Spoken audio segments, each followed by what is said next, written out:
Allí tienen la cita bíblica. El título del mensaje de esta noche es Afianzando los cambios. Venimos hablando en este tiempo sobre cambiar, ¿no es cierto? Cambiar nuestro estilo de vida, nuestra manera de vivir, cambiar nuestro carácter. ¿Cuántos saben que tienen cosas que cambiar? Bien, están de ello convencidos, parece. Bueno, es importante, esos cambios son importantes porque recuerden que Cristo nos va a juzgar por lo que somos y lo que hacemos con lo que somos. Entonces es importante no dejarse a la deriva, ser como uno es o como uno se crió, porque uno puede criarse como un bueno para nada, ¿no? Y no es la voluntad de Dios esa de ser un bueno para nada, sino ser bueno para vivir la vida de Cristo, ¿no? Entonces hay cosas que hay que cambiar, costumbres, actitudes, estilos de vida, que hay que cambiar. Y bueno, pero a mí me criaron así. Bueno, Dios dice en una palabra, ¿qué me importa? Yo quiero que seas así porque así te va a ir bien, no como te criaste o a la que te criaste, sino es importante ser nueva criatura. Y la nueva criatura es la nueva naturaleza interior que se va renovando hasta el conocimiento pleno. Pero esos cambios tienen que ir afianzándose, porque si no, si cambiamos hoy, como empezamos mucho, ¿no? La dieta la empieza, ¿qué días empiezan las dietas? El lunes, y terminan el martes, o el lunes a la tarde. Bueno, la idea no es esa justamente, que el domingo digamos, sí Señor, amén Padre, y en la Santa Cena lloramos revolcados todos por el piso, amén, gloria a Dios, Señor, has tocado mi corazón, y el lunes está en la misma otra vez. Eso es terrible, ¿no? Entonces tenemos que hablar de un afianzamiento de los cambios que decidimos tener. Bueno, este mensaje nos va a ayudar un poco a eso, a afianzar esos cambios que nos damos cuenta que hay que tener, que ya no podemos decir, bueno, yo me crié así, a mí me enseñaron así, ya nos damos cuenta que es vergonzoso hasta decirlo, o sea, más vale nos callamos la boca y no decimos nada, porque todo el mundo se da cuenta que es mentira. Entonces, lo único que nos queda es, bueno, seguir en el proceso de cambio que Dios quiere, porque en definitiva es la voluntad de Dios, y en ella debemos perseverar. ¿Amén? ¿Está dispuesto entonces? Bien, entonces vamos a leer la primera porción y luego vamos a tener un tiempito de oración. Proverbios 13 al 16, lo vamos a leer juntos en el nombre del Padre, del Hijo, del Espíritu Santo y todos los que le amamos decimos amén. Dice, el que menosprecia el precepto perecerá por ello, mas el que teme el mandamiento será recompensado. La ley del sabio es manantial de vida para apartarse de los lazos de la muerte. El buen entendimiento da gracia, mas el camino de los transgresores es duro. Todo hombre prudente procede con sabiduría, mas el necio manifestará necedad. Amén. Padre nuestro, Dios amado, nos unimos en oración con tu iglesia porque sabemos que tú y solo tú eres la fuente de toda sabiduría, de la sabiduría que llamamos de lo alto, que es perfecta, maravillosa, pura, pacífica, benigna, Señor. Esa sabiduría que no tiene ningún tipo de doblez, que no es ni con hipocresía, sino es con sencillez, con autoridad y verdad. Señor, envíanos esa gracia de poder entender en esta noche cómo afianzar los cambios que sabemos que debemos realizar o que estamos realizando en nuestra vida, pero para que no se disipe la voluntad, para que no se disipe el buen ánimo que tenemos para cambiar, basados en las promesas que también tenemos, Señor, a causa de los cambios que llevemos en nuestro estilo de vida. Padre, rompe todo argumento, derrúmbalo, destrúyelo, Señor, sea humano o diabólico, como sea.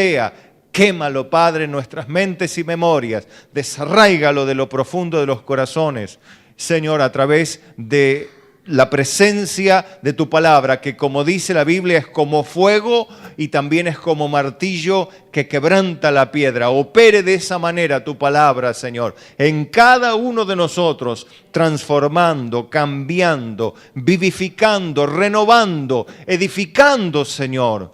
Así sea, Padre, para que tu iglesia sea bella, sabia, gloriosa, para que los hombres vean la luz de Cristo en ella verdaderamente. Es nuestra oración, Padre. También te encomiendo la vida de tu siervo que va a predicar, así la vida de todos nosotros que vamos a oír, para que seamos librados de todo mal, físico, mental, espiritual, emocional, cual fuere, Padre, cual fuere la obra del enemigo, también destrúyela, Señor, para que no tenga lugar arte ni parte en medio nuestro, sino al contrario, seamos del todo libres, para tu gloria y para bendición de muchos, en el nombre de Jesús, y juntos decimos, amén. Gloria al Señor. Muy bien.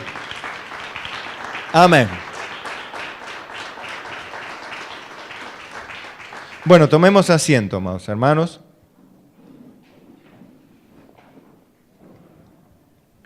Vamos a ver esto que todo buen cristiano pienso que quiere. Acá no es cuestión de fijarnos en los demás, sino de fijarnos en nosotros mismos. Venimos siendo tratados muy bien, creo, por el Señor en lo que a cambios o necesidad de cambios se refiere. Sabemos, ya mucho conocemos la palabra, y al conocer la palabra somos más responsables. Más vale no haber conocido la palabra que después de haberlo conocido volverse atrás del santo mandamiento, ¿no? La Biblia habla de un terrible hervor de fuego que devorará a los adversarios. Bueno, también habla de los ejemplos de Tiro y Sidón, respecto a Capernaum, por ejemplo, que Capernaum es más culpable que Tiro y Sidón por la cantidad de milagros que se hicieron. Así también otra de las ciudades que Jesús visitó que hizo muchos milagros, Sodoma y Gomorra, tendría un castigo más tolerable que donde Jesús caminó haciendo milagros, mostrando y enseñando. O sea, como que diciéndolo así en una palabra medio callejera. Ustedes saben que la persona que escuchó la palabra, estuvo sentada en la iglesia, supóngase, estuvo 6 meses y vino escuchando la palabra, y después la desoyó, esa persona está hasta las manos. ¿Sí? Significa que está hasta las remanos, podríamos decir. ¿Por qué? Porque el castigo va a ser peor para esa persona que para aquel violador serial, que para aquel estafador, para aquel asesino y violador que sale en la televisión. El castigo va a ser más tolerable para esa persona que para aquel que estuvo 6 meses escuchando y luego se apartó del santo mandamiento. Eso no es para retener a las personas, es la verdad. Después si la persona se queda, gloria a Dios, pero esa no es la idea, porque la persona no se retiene por temor a irse al infierno. ¿Usted por qué está aquí? Porque tiene miedo de irse al infierno, ¿no? No, pobre de usted, esa no es la idea. La idea es que usted está aquí, yo vengo a la casa de Dios no porque tengo miedo de irme al infierno, ya no tengo miedo porque no hay más condenación para los que están en Cristo Jesús. No hay más condenación. ¿Qué hay? Una hermosa recompensa. Hay un hermoso premio para los hijos de Dios. Yo no estoy aquí porque tengo que Dios me tire en el infierno, no, porque Él me salvó, Él me libró de mis pecados, me dio una nueva naturaleza, que le amo, que le sirvo. ¿Se da cuenta? Lo que digo que el que, teniendo todo eso a su disposición, luego volvió atrás y vuelve a pisotear la sangre del Hijo, exponiéndole a vituperio, no queda sin un hervor de fuego que devorará a los adversarios. O sea, eso es lo que digo, es lo que dice Hebreos 6. La persona, en una palabra, está hasta las manos. Nosotros no estamos hasta las manos, hermano. Nosotros estamos a las manos, los pies, el corazón, todo en Dios, en Cristo Jesús. Le pertenece a Él, cuerpo, alma, espíritu. No sé cuántos le pertenecen completo. Amén. Amén. ¿Y está contento de pertenecerle o quiere renunciar? ¿Queréis iros vosotros también?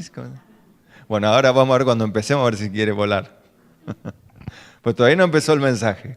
Bueno, ¿está contento en esta noche? Amén. Bien, vamos a aprender algunas cosas. Mire, Me gusta el verso 16 que quise resaltar sobre todo esto, porque es el hombre que no menosprecia el precepto, porque el que lo menosprecia, o sea, el que le da poco valor al precepto,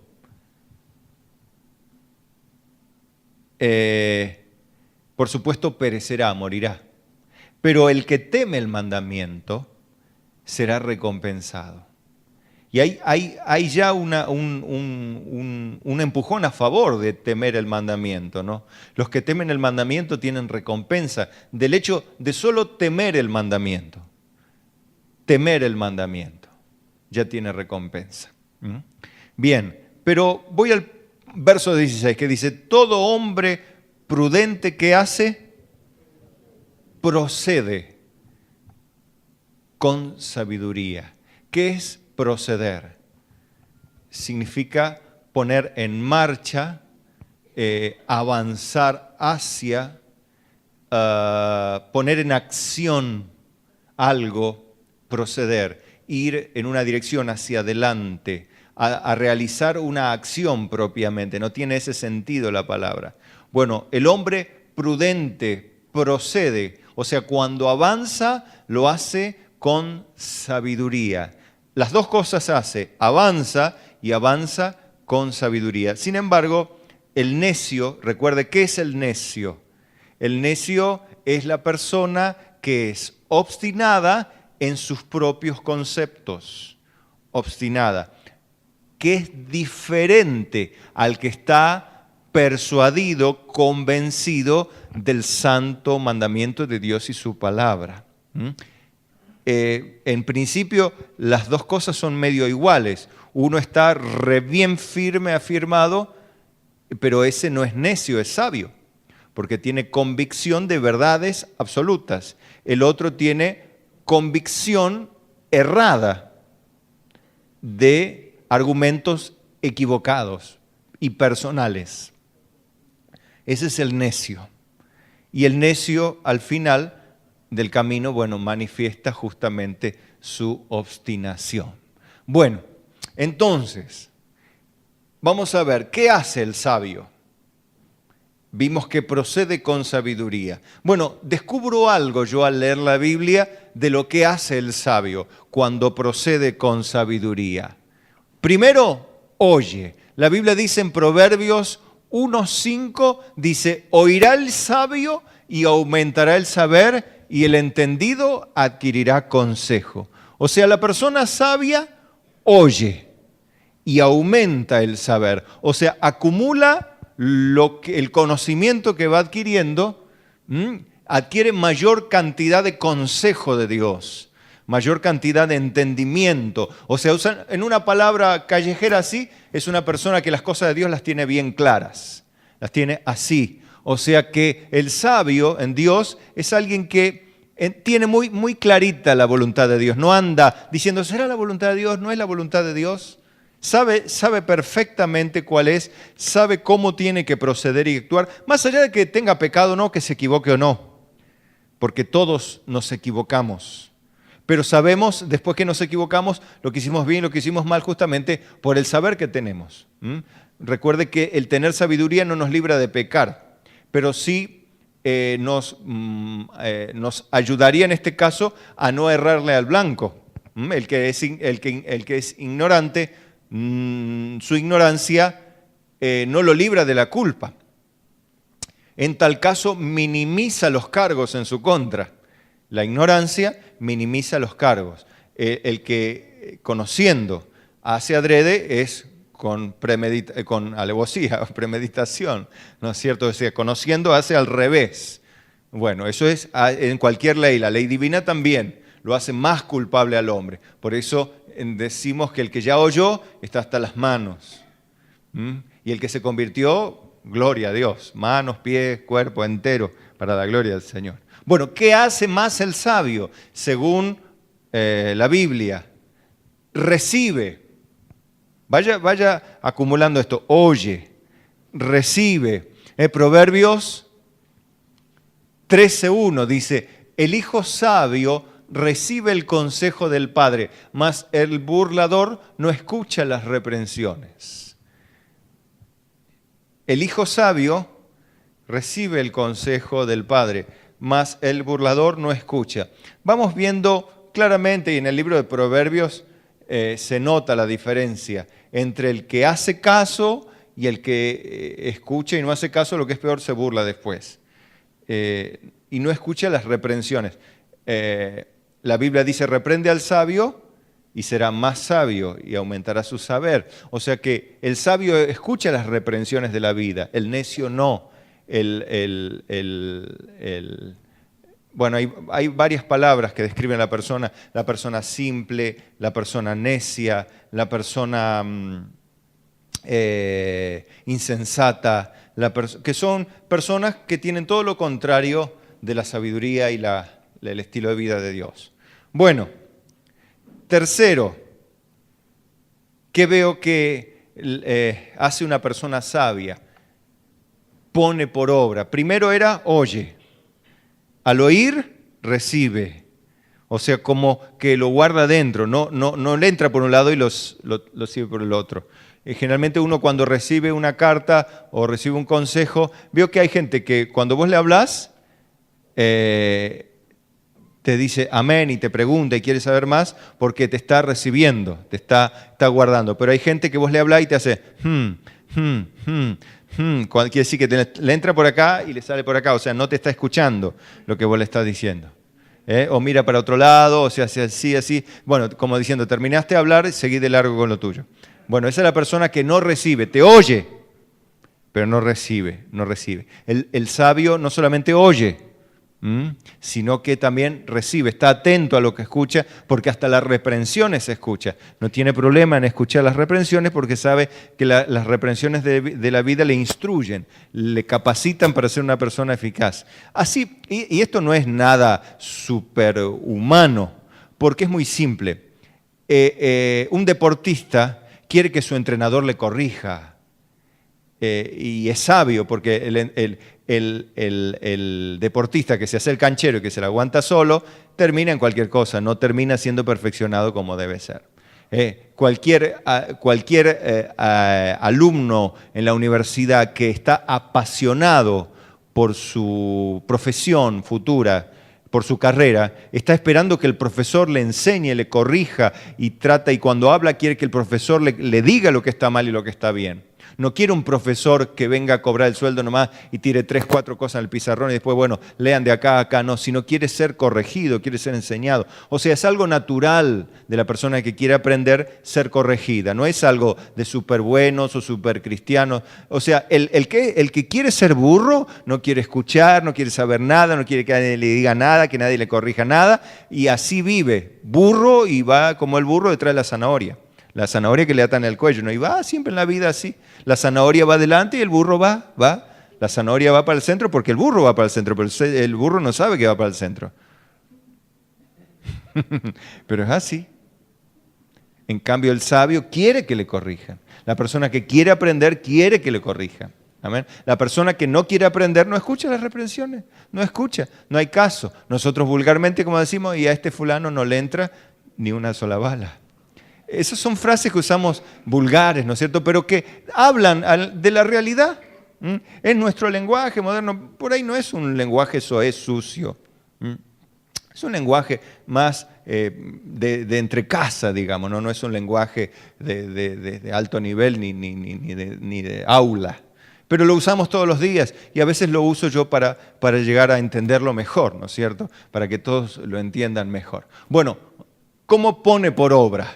La Biblia dice en Deuteronomio 4:6, guardadlos pues y ponedlos por obra, los mandamientos, ¿no?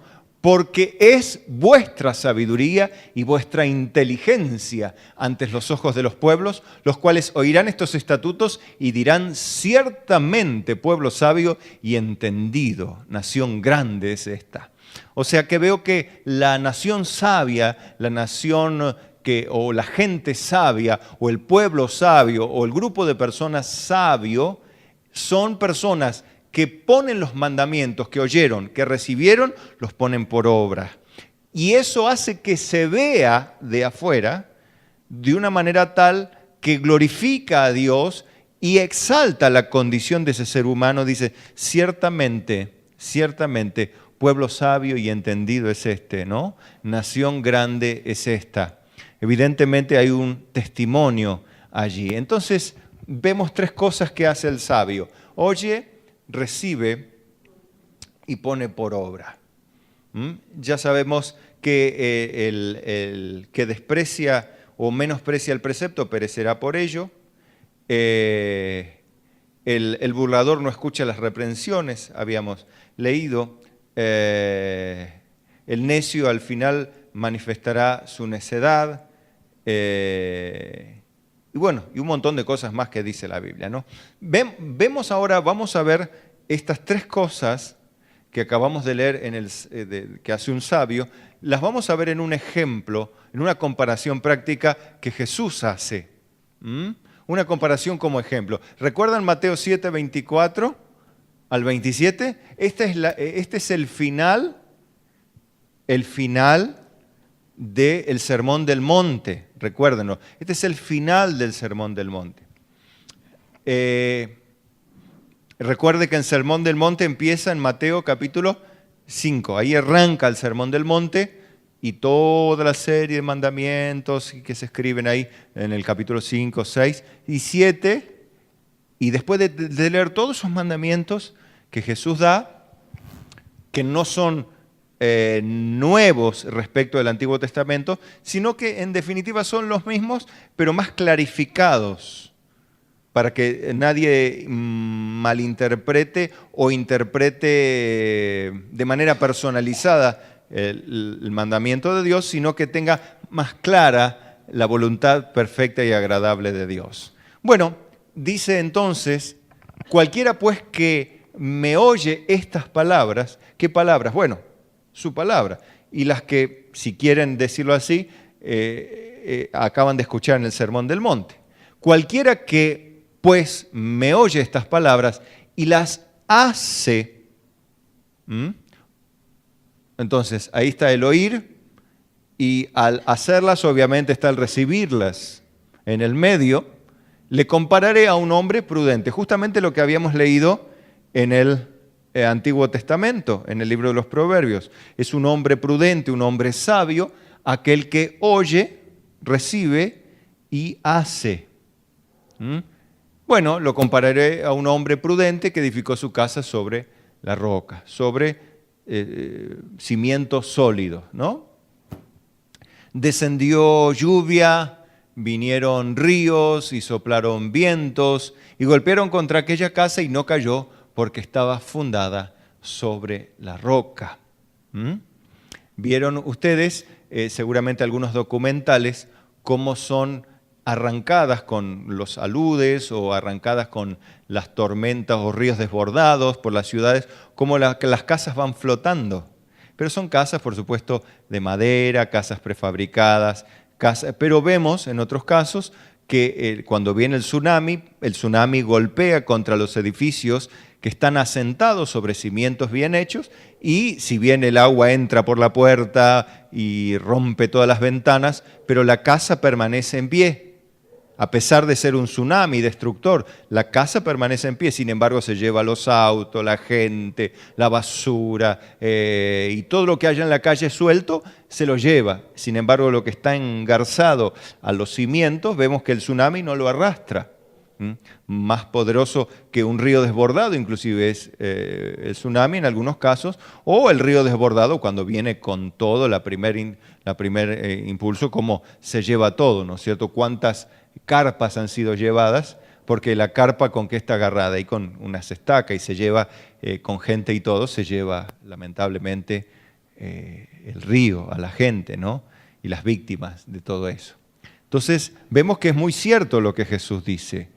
Y en la antigüedad había muchas casas que estaban bien cimentadas sobre la roca y aparte eran de roca, con adobe, bien sólidas, bien afirmadas. Y bueno, pueden ser casas que estarían cerca de ríos, pero el ejemplo es bien válido porque Jesús vio que las casas, o la gente veía que las casas que están fundadas sobre la roca sólida no se mueven. O sea, venga lo que venga, no se mueve.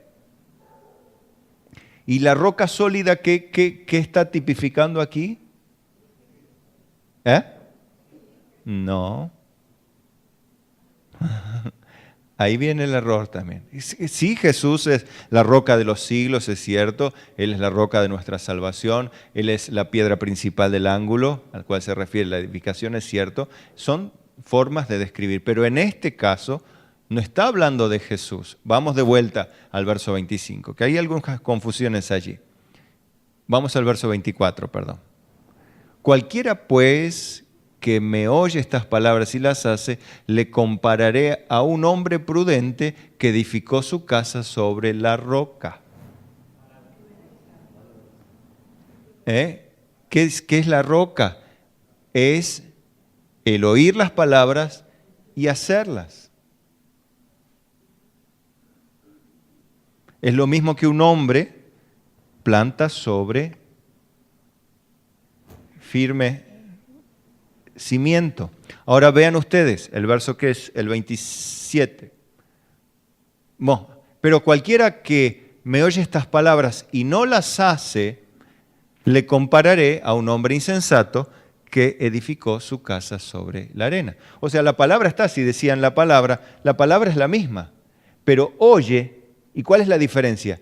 Que no las hace. O sea, lo que hace al cimiento es el hacer o no hacer la palabra oída.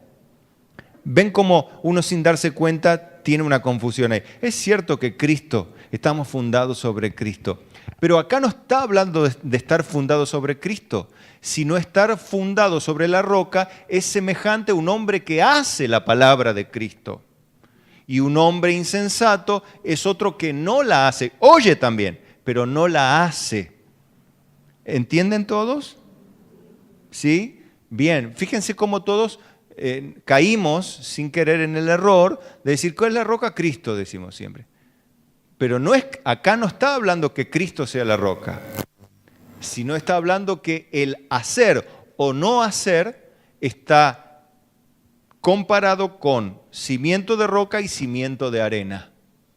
Los dos escuchan la palabra, pero uno la hace, cimiento de roca, el otro no la hace, cimiento de arena. ¿Está claro ahí?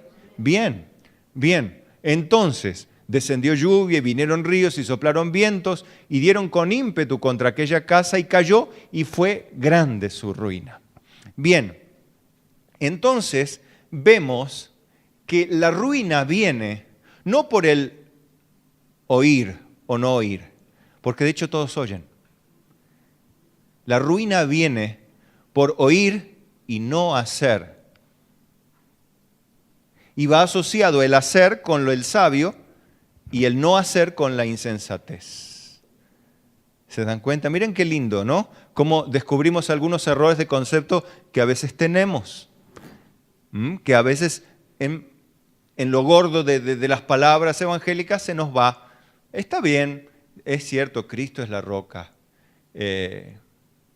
Y aparte se les confunde más por la canción de Miguel Cejas, que dice, yo edifiqué una casa edifiqué, sobre Cristo la roca, fundamento de la fe. No está mal lo que dice Miguel Cejas, pero no es lo que dice este versículo. Este versículo dice otra cosa, que el que no hizo es aquel que edificó su casa sobre la arena. Y el que oye y hace, edificó su casa sobre la roca. Lo que pasa es que la confusión viene por ahí. Yo no estoy criticando ni a Miguel Cejas, sino por allí la falta de precisión en lo que cada uno de nosotros oímos. Bien, bueno. Entonces, ver cómo hace el sabio. Y ahora vamos a volver al tema que nos centra, para que nadie se vaya del hilo central del mensaje. ¿Qué queremos lograr en este día? Afianzar los cambios. Bien, entonces estamos bien orientados, pero necesitamos entender para afianzar esos cambios cómo funciona el tema. ¿Cómo funciona el tema? Bueno, el tema ya vimos cómo hace el sabio. Oye, recibe y pone por obra. Y el que es insensato, oye también, no recibe, o recibe de última, pero no pone por obra, que es lo mismo. Y cuando vienen los problemas, ahí sí, cuando viene la embestida, ya viene embestida de demonios, por ejemplo, porque nuestra lucha, ¿qué es? No es contra carne y sangre, sino contra principados, huestes espirituales de maldad, o sea, miles de demonios que vienen contra nosotros, y es como ráfagas de balas, por así decirlo, que vienen con argumento y argumento y argumento y argumento, y te martillan en la cabeza, y si vos no estás afirmado sobre la roca, ¿qué quería decir afirmado sobre la roca? Una persona que viene poniendo en práctica lo oído. Si no venimos poniendo en práctica lo oído, vienen como oímos tanto en la iglesia, oímos tanto lo otro. Oímos la voz en el televisor, oímos lo que dice fulano y mengano, oímos el chiste de aquel, oímos la voz de nuestro hombre interior, oímos las voces de los demonios que nos ametrallan con sus argumentos y viene el río de todas esas cosas y nos llevan y nos tiran, pero allá 25 kilómetros donde hay una represa donde se junta toda la mugre. Terminamos allá. Los cadáveres flotando, por decir así.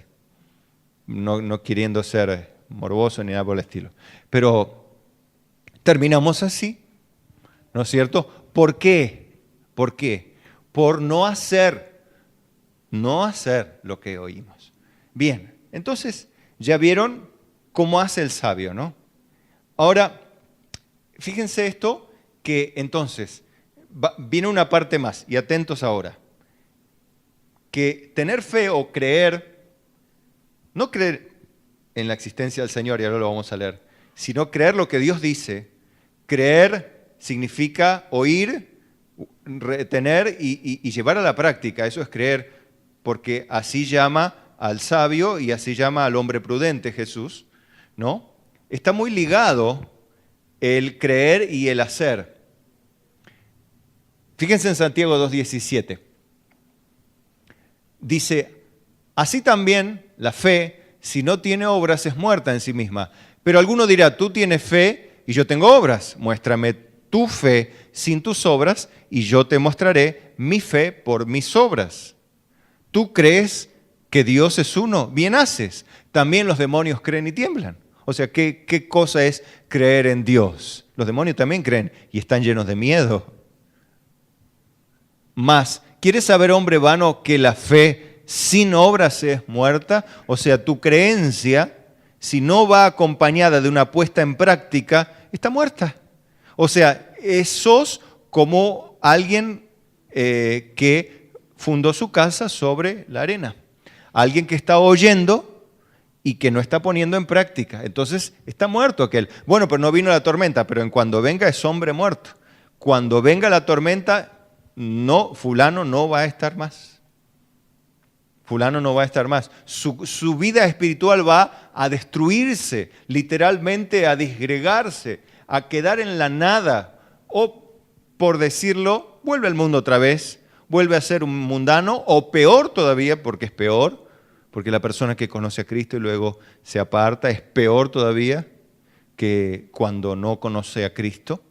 Bien, entonces dice, ¿no fue justificado por las obras Abraham, nuestro padre, cuando ofreció a su hijo Isaac sobre el altar? ¿No ves que la fe actuó juntamente con sus obras y que la fe se perfeccionó por las obras? O sea que la fe se edificó, se desarrolló, se asentó en la medida que las obras la acompañaron. A veces nosotros decimos, Señor, dame fe, dame fe, dame fe, pero nunca hacemos al compás de la fe obras que cuentan de esa fe. Somos muy religiosos en ese sentido. Queremos una fe mágica en realidad, ¿no es cierto? Queremos una fe que satisfaga nuestros deseos, pero no queremos hacer el esfuerzo de ser desafiados, no queremos el esfuerzo de ser confrontados con la situación o con la fe que les impulsaba a los ejércitos israelitas a tener. Le decía, Señor, iremos a pelear, sí, ve, porque yo ya he entregado a tus enemigos en tu mano. Pero eso dijo el Señor en la oración. Ahora salías al campo de batalla y estaban todos enfrente allí. ¿Y qué hacemos? Y había que creer.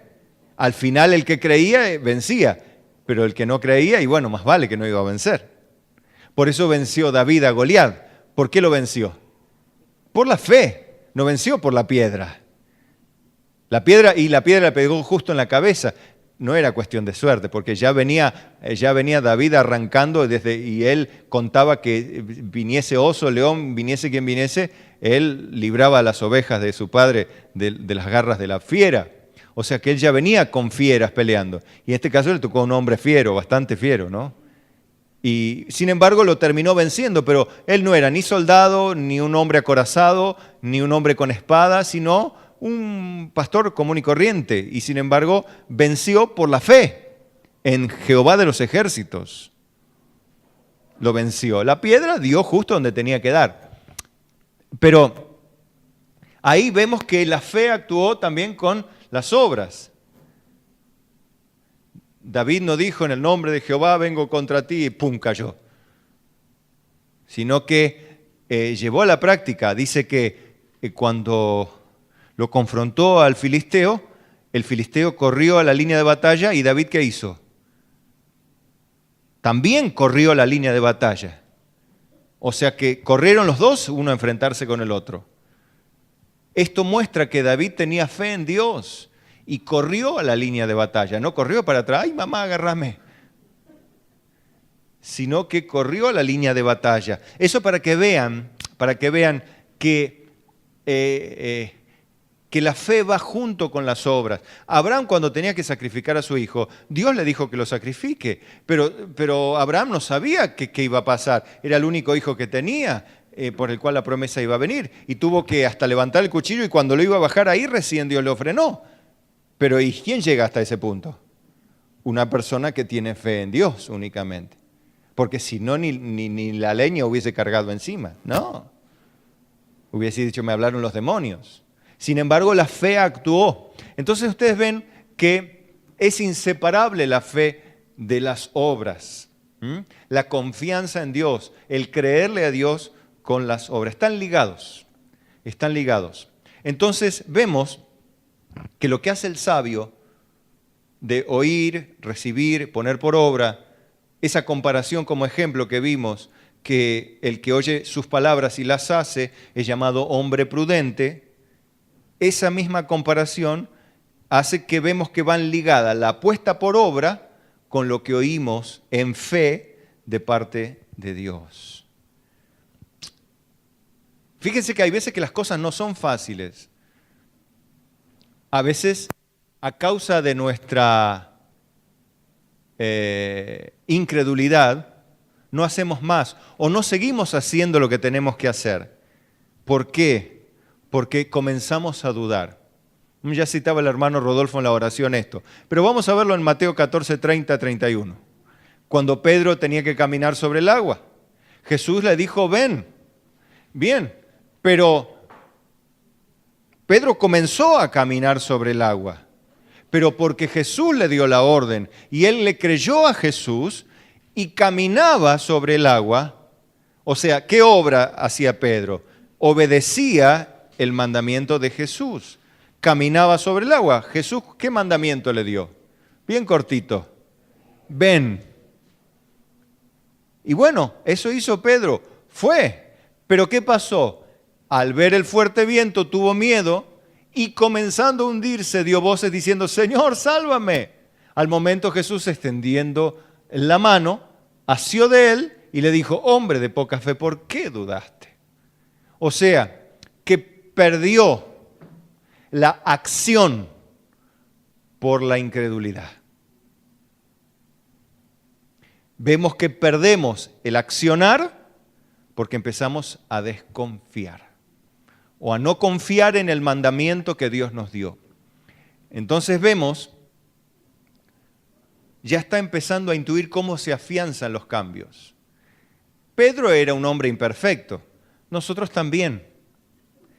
Cuando nosotros habíamos empezado a cambiar y vimos, nosotros vemos que tenemos mal carácter, que tenemos esto, que tenemos lo otro, y vienen los problemas y vienen justamente lo que queremos cambiar, ahí se presenta la persona más picante de todas que viene contra nosotros a enfurecernos, ¿no es cierto? O viene la persona que siempre ahí nos pone entre la espada y la pared, a ver qué es lo que somos. Justo parece a propósito, y es justamente a propósito, sí. Que Dios está tratando con nuestra vida. Y nosotros en ese momento a veces miramos la tempestad y dudamos.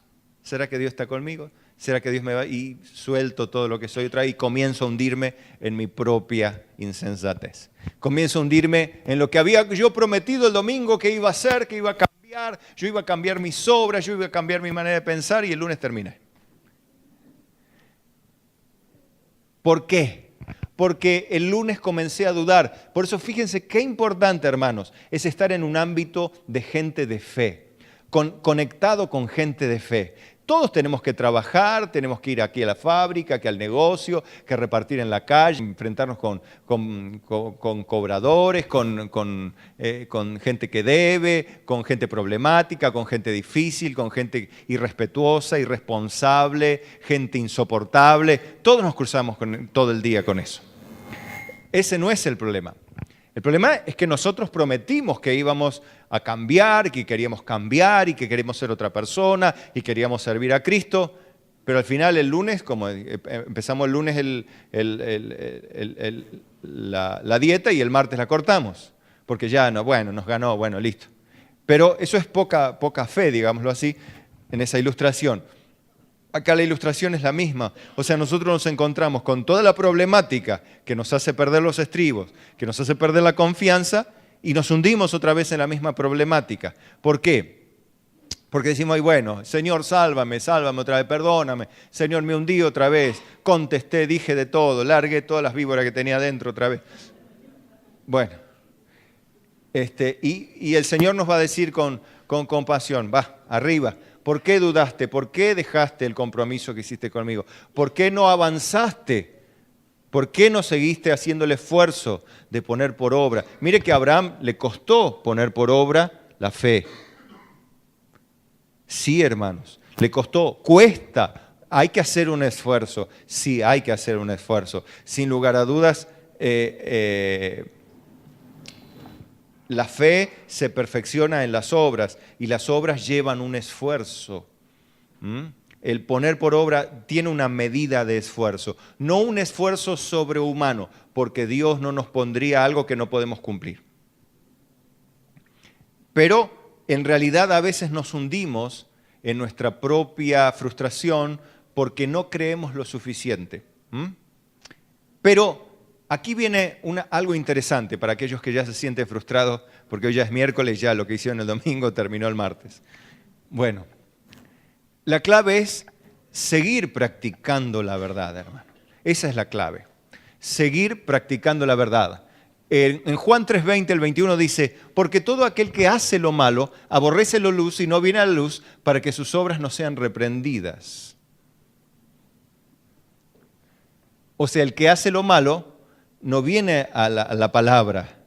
¿Por qué no? ¿Dónde va? Donde hay oscuridad, donde no hay palabra de Dios, donde hay palabrería de Dios con minúscula, donde hay versiculería nomás que tiran unos versículos y después le hacen un montón de espuma arriba para que las personas digan, acá hay palabra de Dios, acá hay ánimo, acá hay victoria, acá hay prosperidad, acá hay... Entonces, esas personas van a la oscuridad. Pero las personas que aman a Dios vienen a la luz y la palabra es luz para que se sepa que sus obras son hechas en Dios, que quiere hacer la voluntad de Dios, que trata sinceramente de practicar la verdad. El que practica la verdad viene a la luz.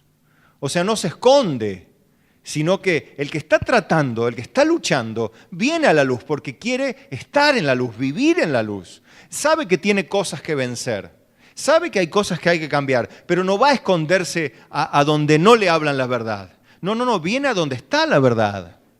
Ahí viene porque quiere cambiar y quiere afianzar los cambios. Entonces viene donde se practica la verdad. Por eso va a encontrar que en una iglesia hay gente que tiene diferentes grados. Hay gente que ha alcanzado ciertos niveles, practica más, otra que recién está empezando a practicar y otra que es cara dura, pero bueno, eso dura un poco. ¿Se da cuenta? Bueno. Bien, otro versículo dice en 1 Juan 1:6, si decimos que tenemos comunión con Él y andamos en tinieblas, mentimos. Eso es lo que decía yo, cara dura. No, yo soy de Cristo y en realidad anda en tinieblas, su vida es un desastre, es una plaga social. Bueno, y está en la iglesia, miente. ¿Se da cuenta? O sea, no es que yo inventé esto de último. Ahora, y no practicamos la verdad, pero si andamos en luz, como Él está en luz, tenemos comunión con otros y la sangre de Jesucristo, su Hijo, nos limpia de todo pecado. ¿Se dan cuenta cómo tenemos confianza? Que si pecamos, abogado tenemos delante del Padre, Jesucristo el justo, que nos limpia de todo pecado, pero si andamos en luz, andamos en la práctica de la verdad. Y la práctica de la verdad, ya vimos, es oír, guardar y poner en práctica, poner por obra. No siempre sale bien, nos pasa lo que a Pedro. Empezamos y nos hundimos. Pero ahí es donde nosotros tenemos que volver a empezar y volver a hacer y volver a buscar la confianza en Dios, volver a tener la fe de Dios, volver a tener... Recuerden que la fe es un fruto del Espíritu. Y acá es donde interviene un concepto fundamental para la victoria cristiana y para el afianzamiento verdadero de los cambios de manera duradera y efectiva. Recuerden que nada pueden hacer ustedes ni yo sin Cristo. Necesitamos, para producir los frutos de Dios, o el fruto de Dios, porque recuerden que es uno, el fruto de Dios, necesitamos el Espíritu Santo. No podemos decir, bueno, yo me voy a poner las pilas, me voy a enganchar, ahora sí, que ya no vuelvo atrás, ¿qué voy a hacer? No, ese termina el martes, a lo sumo el martes a la mañana, porque ya a la tarde no creo que aguante más. En cambio, aquel que tiene su confianza en el Señor, busca el Espíritu de Dios, busca el ambiente de Dios, viene a la luz, permanece en la luz, permanece en la palabra, trata de ser lleno del Espíritu Santo, busca ser lleno del Espíritu Santo, porque sabe que las obras deben ser hechas en Dios y no hay forma de que sean hechas en Dios si no es por medio del fruto del Espíritu, que es amor, gozo, paz, paciencia, bondad, fe, mansedumbre, templanza. Bueno, la fe es una faceta del fruto y la fe es de Dios, no es humana. Recuerda, hermano, la fe es sobrenatural, es don de Dios, es fruto de Dios. Necesitamos el Espíritu Santo. Recuerda, hermano, cuando nosotros nos metemos en tanta cosa y no buscamos a Dios, hacemos las cosas en nuestra fuerza. Es ahí donde viene lo que viene, que hacemos lío o nos pasamos, nos equivocamos, o al hacer las cosas en nuestra fuerza nos enfermamos. Y bueno, tantas cosas, por no hacer las cosas en Dios, con el poder de Dios y la fuerza de Dios. Pero cuando andamos en Dios, no tenemos problemas, venimos a la luz porque estamos practicando, reconocemos nuestro pecado, volvemos a ponernos de pie, Jesucristo nos limpia de todo pecado y estamos allí firmes, hermanos. Y acá hay una palabra de esperanza para que dice, bueno, pero esto es para gente que es perseverante. Mira, hermano, la Biblia dice bien claro en Lucas 6:40 que el discípulo no es superior a su maestro, eso es cierto. Mas todo el que fuere perfeccionado será como su maestro. Todo el que fuere perfeccionado. ¿Y cómo voy yo afianzando esa perfección? En la medida que dependo de Dios, mientras oigo, recibo y pongo en práctica con la fuerza de Dios. A ver, oigo la voz de Dios, recibo en mi corazón mediante la fe que Dios me da y pongo en práctica mediante la fe y la fuerza que Dios me da, que yo busco en su presencia, llevo a la práctica. Me equivoco, me hundo, me levanto, pido perdón y sigo adelante. Vuelvo practicando la verdad una, otra vez. Así se va afianzando el cambio de manera sobrenatural. ¿Se da cuenta? Entonces usted puede llevar y ya no sentirse frustrado, de decir no puedo. Correcto, solo no podés. Y es cierto, no vas a poder nunca. Quédate tranquilo que nunca vas a lograr cambiar. Pero con la ayuda de Dios y mediante la forma que Dios te enseña en su palabra, sí vas a cambiar. No solamente vas a cambiar, sino vas a ser como tu maestro. Amén. Y eso es muy esperanzador. Efesios 4:13 dice puntualmente, de una meta nos habla. Dice, hasta que todos, ¿cuántos vamos a llegar? Todos, para que nadie diga, es que esto no es para mí, es que en realidad yo no soy capacitado, en realidad yo no tengo la fuerza que tiene mi hermano, o yo no tengo la fuerza de que cómo oran los otros. Aquí la Biblia dice que hasta que todos lleguemos a la unidad de la fe y del conocimiento del Hijo de Dios, a un varón perfecto, a la medida de la estatura de la plenitud de Cristo. O sea que, ¿cuántos tienen que llegar? Todos vamos a llegar, hermano. Todos vamos a llegar. Eso es lindo y aquí no se queda nadie afuera. Nadie puede decir, es que yo soy medio torpe. En realidad es, ¿querés o no querés llegar? Porque si no querés, no vas a llegar, te lo puedo asegurar. Pero si querés llegar, como sea, gateando, pero vas a llegar. No, y no vas a llegar gateando. Vas a llegar bien de pie, bien como Dios quiere que llegues, una persona madura, una persona llena de Dios, una persona con el fruto de Dios, como debe ser. Y eso va a ser simplemente en la medida que oigas, recibas y pongas en práctica todos los días lo que aprendiste mediante la fe que Dios ya te imparte y el poder de Dios que habita en ti en la medida que vos lo busques. Que busques a Dios y que su poder te vaya transformando.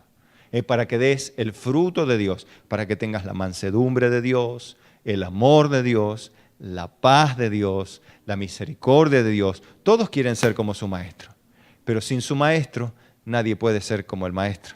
Necesitamos todos al maestro como los pámpanos necesitan a la vid. Amén. Repitan conmigo esta oración. Amado Dios, gracias porque tú me das confianza y me libras de la frustración, de verme estancado en los cambios que yo quiero ver en mi vida. Ahora sé, Señor, que tu palabra una vez más me liberta y es verdad. Y voy a seguir cambiando, porque voy a seguir practicando la verdad. Voy a seguir poniendo por obra tu palabra. Y sé que tú nunca dejarás de ayudarme, nunca dejarás de responderme para darme tu poder y tu presencia, para que mi vida cambie y siendo discípulo, un día llegue a ser como mi santo maestro. En el nombre de Jesús, gracias Señor. Amén y amén. Gloria al Señor.